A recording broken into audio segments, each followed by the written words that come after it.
Hey there, school counselor. Happy National School Counseling Week. This episode is going to go live on the first day of National School Counseling Week, and I am so excited to be here celebrating it with you, even if you're not that excited about it yourself. We've been doing some polls and questions in our Facebook group and in other places, just kind of getting a vibe check on the whole National School Counselor Week thing. Where do people stand? What are they doing? And it seems to be about a 60-40 split, where we've got 40% of folks kind of diving in to do something for National School Counseling Week and feel super excited about it and super motivated. And then about 60% of the people that we've talked to saying that either, it's just another week, or I really don't want to celebrate National School Counseling Week. You know, I talked in episode 133, which is 2 episodes back from this one. It was called A Realistic Approach to National School Counseling Week, about a lot of the big feelings we have about this week. And so I don't want to rehash that information. You can go back and listen to it if you want to hear that. But I do want to talk about something that sort of blew up in our Facebook group this week. And I would also love to share with you some insights from your friends and colleagues about why they love their work. So if we haven't met, I'm Steph Johnson. I'm a full-time school counselor just like you, on a mission to make school counseling feel more sustainable and more enjoyable. I want you to feel competent and confident every day you walk through the front doors of your school. And tonight, I'm recording this episode. It's the Sunday night before the Monday that it's going to go live. So talk about living on the edge. I'm recording in the evening because the flu has hit our house. I have a kiddo down with the flu. I have one down with what appears to be some sort of mystery virus at this point. We'll see where that one heads. But it's just a season, isn't it, of sickness and of snow and of lots of things going on for so many of you.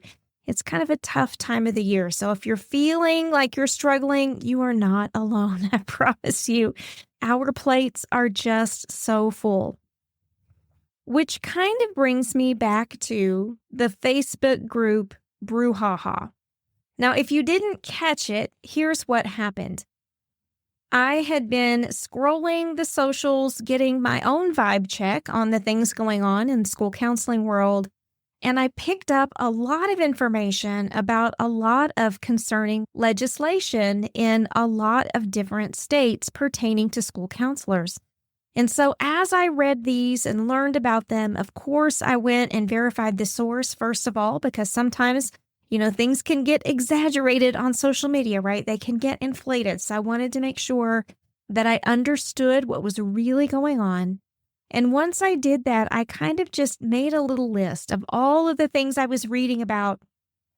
And the more that I read through all of these proposed bits of legislation, the more concerned I got. And then in one post in another Facebook group, a commenter commented this, and I don't know why it hit me the way it did in that moment.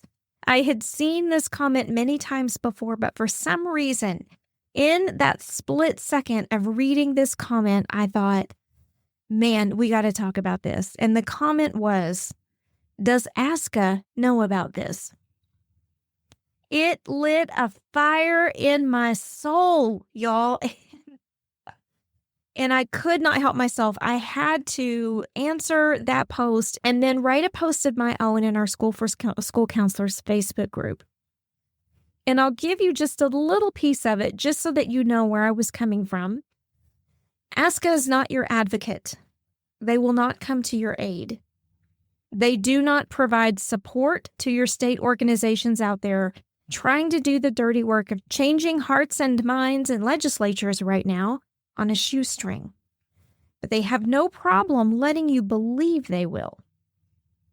With our memberships, we are supporting an educational endeavor, nothing more.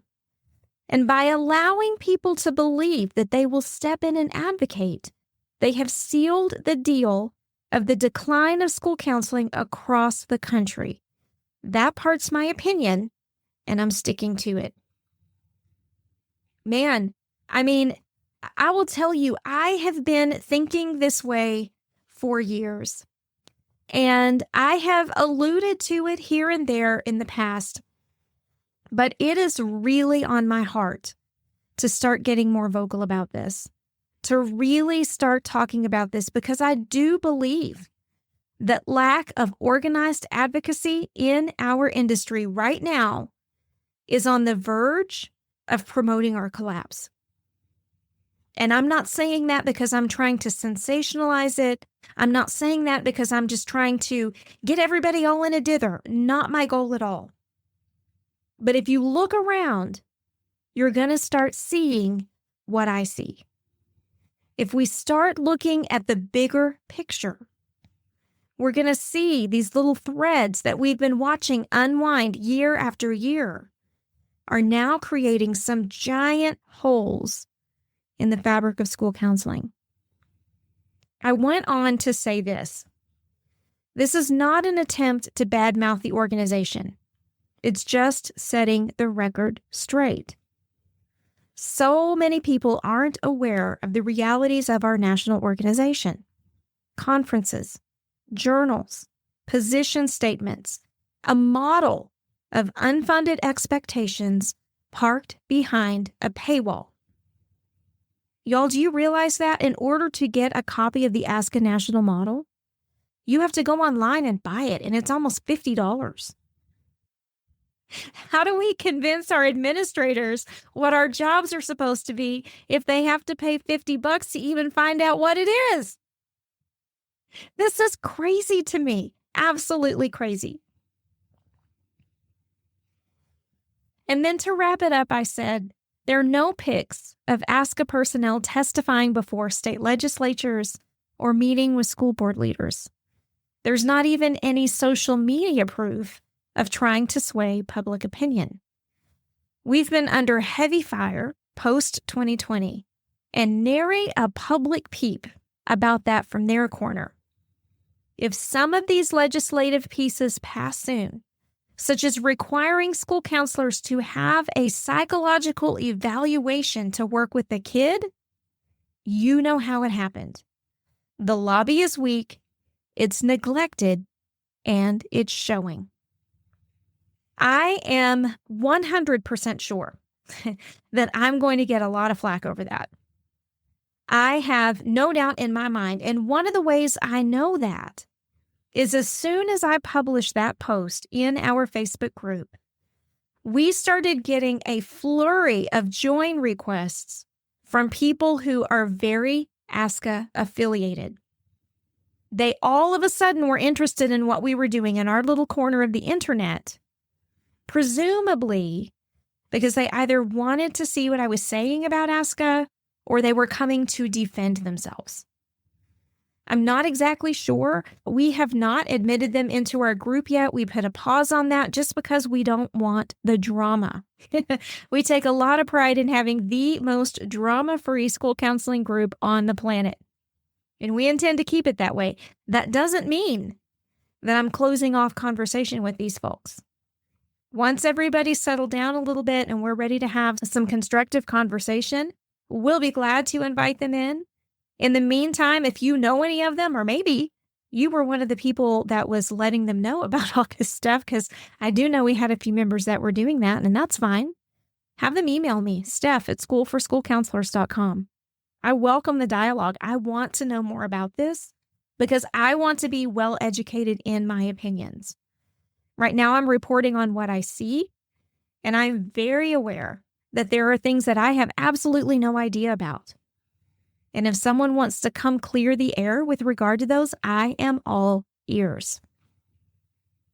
But all that to say, these kinds of situations are probably why you're feeling so frustrated and ambivalent about National School Counseling Week.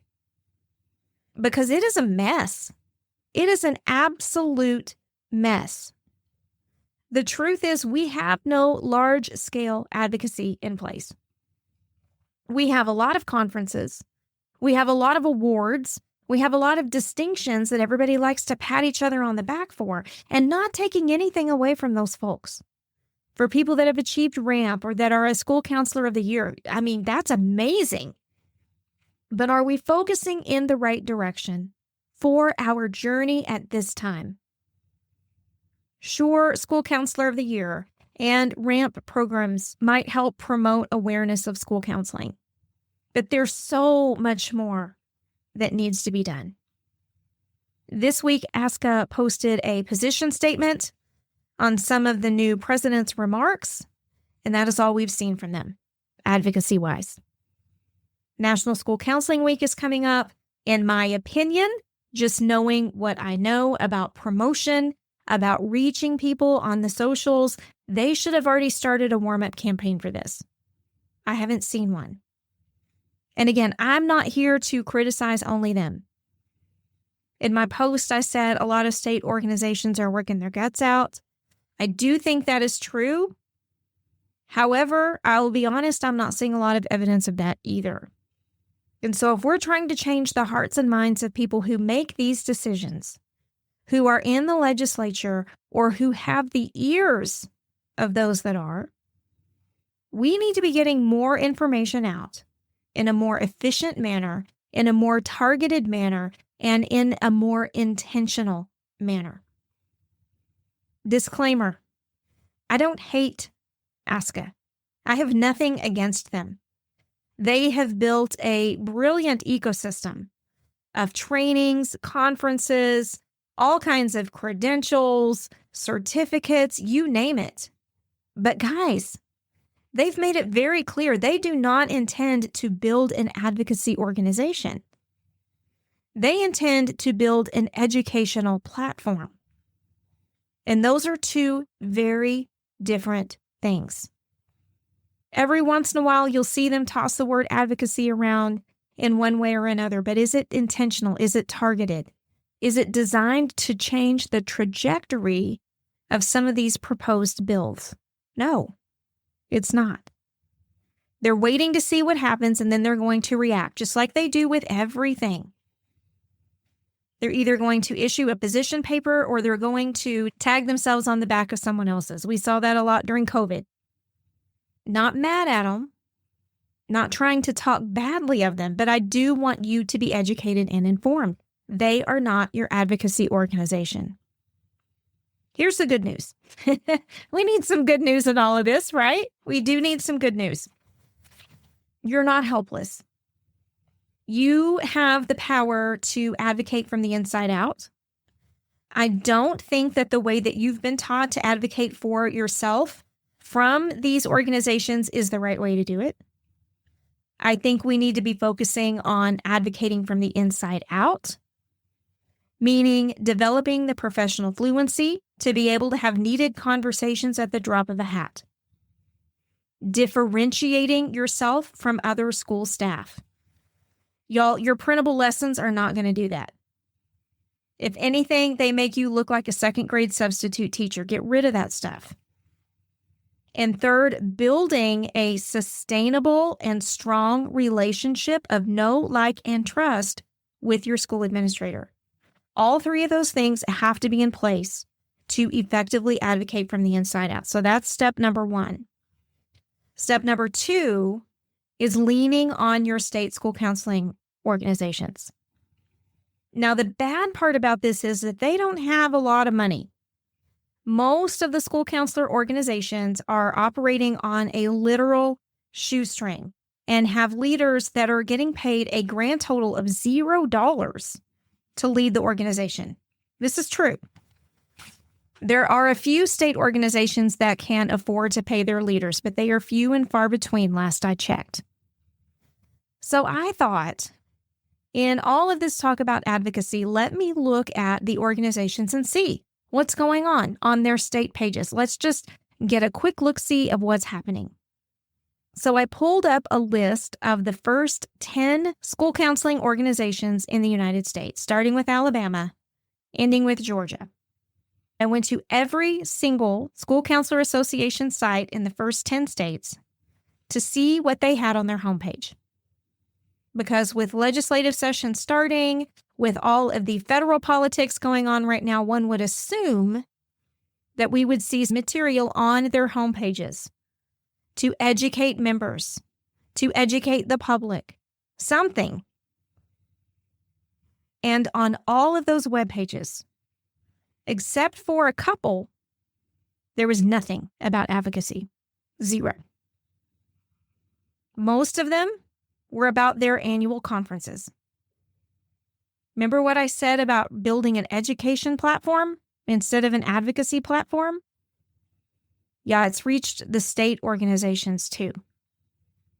Colorado, props to Colorado. They shared the ASCA position statement from this week, but then went right to their conference that's not going to be held until October.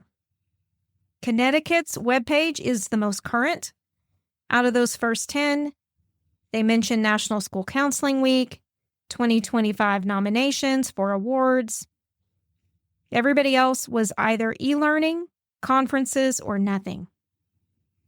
But then before I got too discouraged, I thought, you know what, Steph, that's not a good way to look at this. Let's look at the pending legislation in states.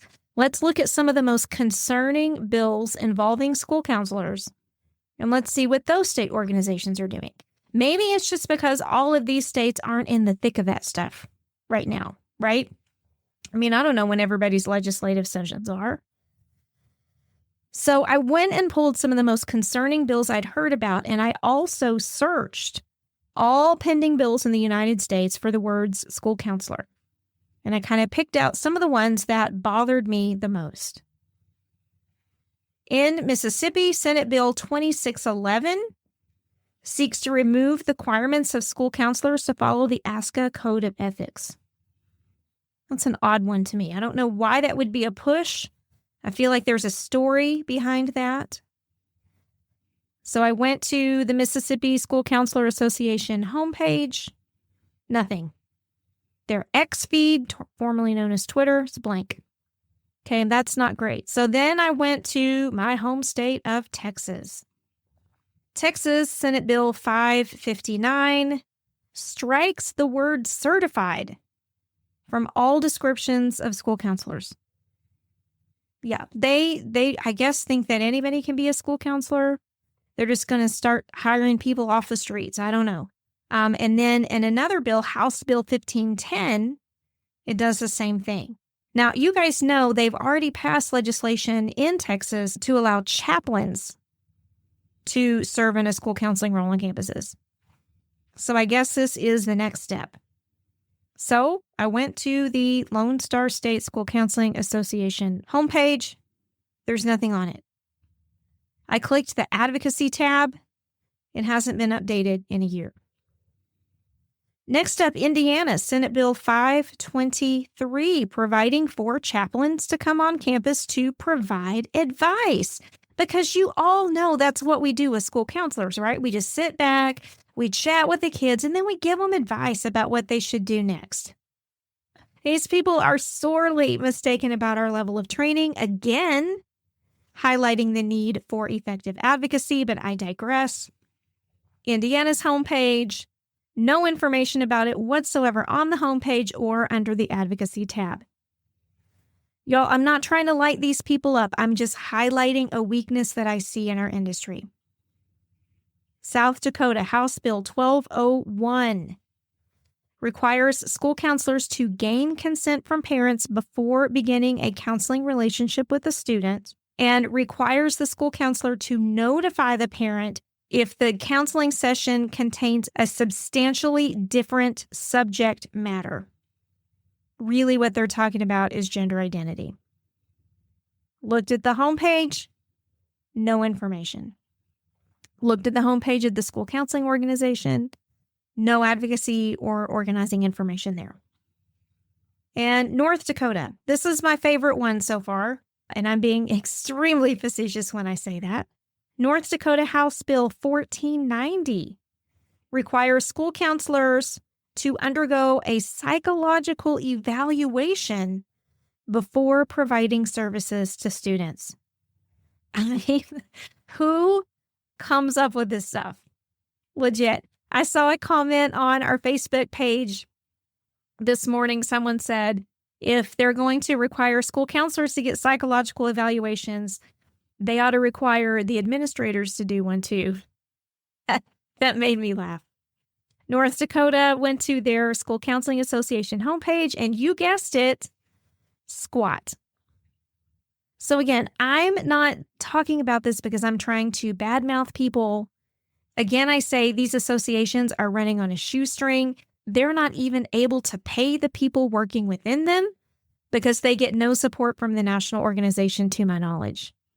According to ASCA's tax returns, they have not distributed any money to the state organizations other than the dues they collect on their behalf. Those state dues are usually pretty small compared to the ASCA dues, right? And I think more to the point, what this illustrates is the fact that we are stuck in this cycle of education. We are so bound and determined to continue talking about trainings and webinars and models and conferences that we're missing the forest for the trees. Friends, if we don't do something soon, we won't have any need for these conferences anymore. They won't be happening. And I hate to sound like the sky is falling, but y'all, it kind of is. And it seems that everyone's just sort of sitting back going, oh, well, let's just wait and see what happens. So I hate to be such a downer, especially on a week like this week, but man, we got to start talking through this because this is getting to a point of critical mass, and I'm not seeing a lot of movement on it. So contact your state associations. Ask what you can do to help. Volunteer, put in a few hours a week creating posts for their Facebook groups, creating articles for their homepages, educating people on these pending pieces of legislation. Do something.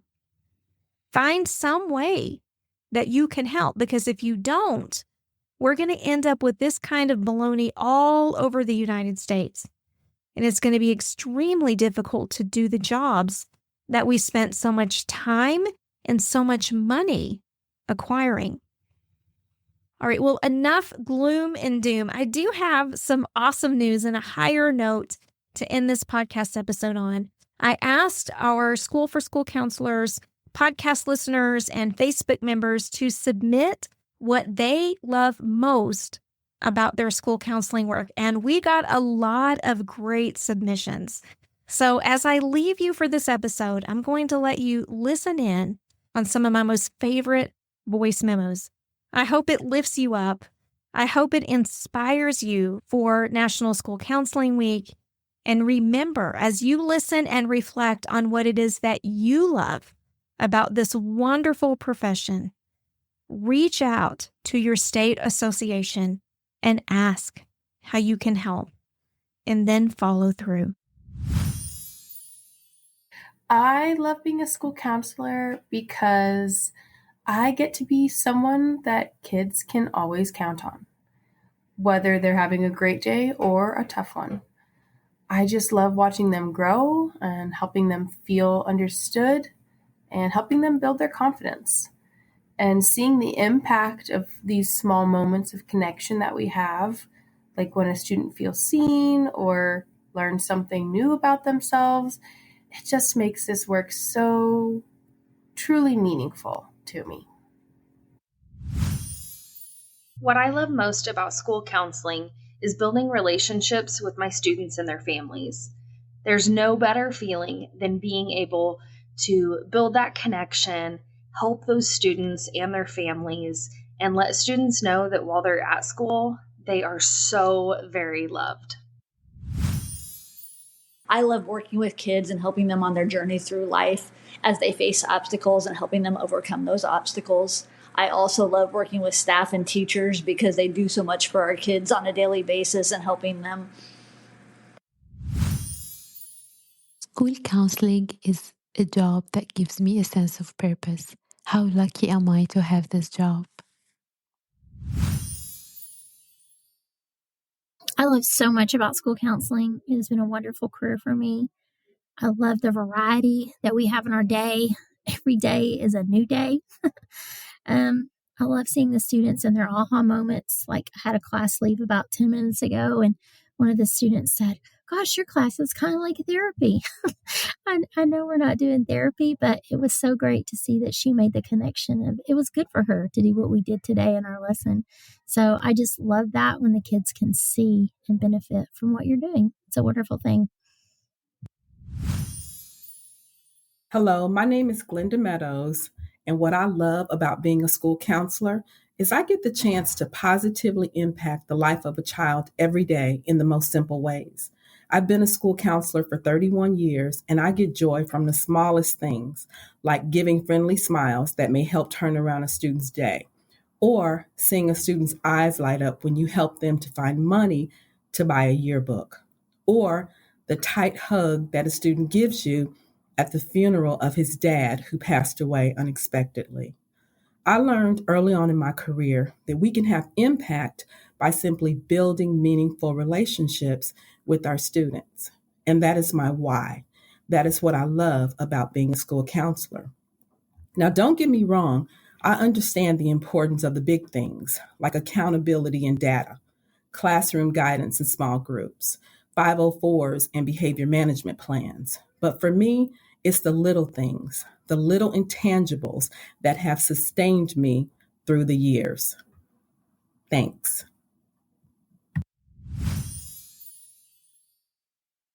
All right, I hope you loved those as much as I did. Keep fighting the good fight. We're all in this together.